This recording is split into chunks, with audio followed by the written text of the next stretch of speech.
Hello नमस्ते दोस्तों, आज हम पढ़ते हैं संधि किसे कहते हैं, संधि का अर्थ और संधि की परिभाषा। सबसे पहले हम समझते हैं संधि का अर्थ। संधि का अर्थ है जोड़ना या मिलना या मिलाना।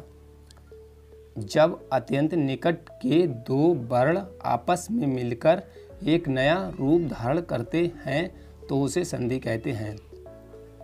इसका मतलब हुआ कि जब अत्यंत निकट के दो वर्ण आपस में मिलेंगे और वो एक नया रूप धारण करेंगे तो उसे संधि कहते हैं। जैसे हिम धन आलया, हिम धन आलय बराबर हिमालय। इसका ये वर्ण और इसका ये वर्ण, जे निकट के दो वर्ण मिलकर एक नया रूप धारण कर रहे हैं तो यहाँ पर क्या है, संधि है। अगला समझते हैं, जैसे महेश बराबर महाधन ईश बराबर महेश। आगे समझते हैं संधि के भेद। संधि के भेद, संधि के तीन भेद हैं। संधि के तीन भेद हैं, अर्थात संधि तीन प्रकार की होती है।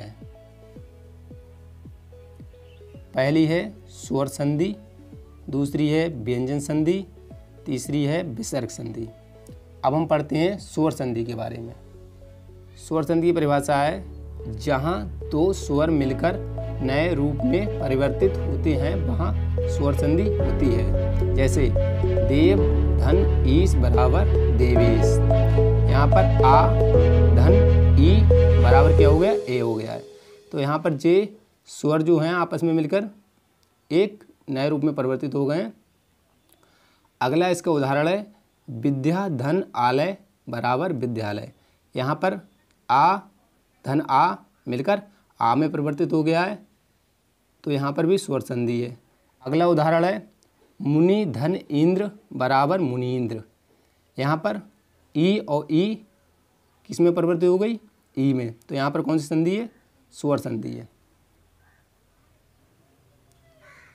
अगली दूसरी है व्यंजन संधि। व्यंजन संधि परिभाषा है व्यंजन के बाद स्वर या व्यंजन आने से जो परिवर्तन होता है उसे व्यंजन संधि कहते हैं।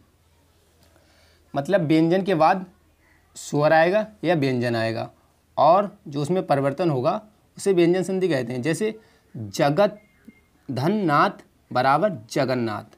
यहाँ ता और ना, यहाँ पर जे ता है और जे ना है। ता और ना व्यंजन वर्णों का मेल होने से ता ना में परिवर्तित हो गया है। जगन्नाथ में इसका जो अंतिम वर्ण है वो ता है और इसका ना, तो इसमें जो ना ता और ना किस में परिवर्तित हो गए, ना में परिवर्तित हो गए हैं। तो यहाँ पर कौन सी है, व्यंजन संधि है। अगली तीसरी संधि है विसर्ग संधि। विसर्ग संधि की परिभाषा है जब स्वर या व्यंजन वर्ण के साथ विसर्ग का मेल होने पर विसर्ग के रूप में परिवर्तन हो जाता है वहाँ विसर्ग संधि होती है। इसका मतलब है जब स्वर या व्यंजन वर्ण के साथ, स्वर या व्यंजन वर्ण के साथ विसर्ग का मेल होने पर विसर्ग के रूप में परिवर्तन हो जाता है वहाँ विसर्ग संधि होती है। जैसे हरि धन चरित बराबर हरिश्चरित्र। यहाँ पर जो विसर्ग है इसकी पहचान है, यहाँ पर विसर्ग जो होगा उसके मेल होने पर एक नए रूप में परिवर्तन हो जाएगा। हरि धन चरित बराबर हरिश्चरित्र। तो यहाँ पर कौन सी संधि है, विसर्ग संधि है।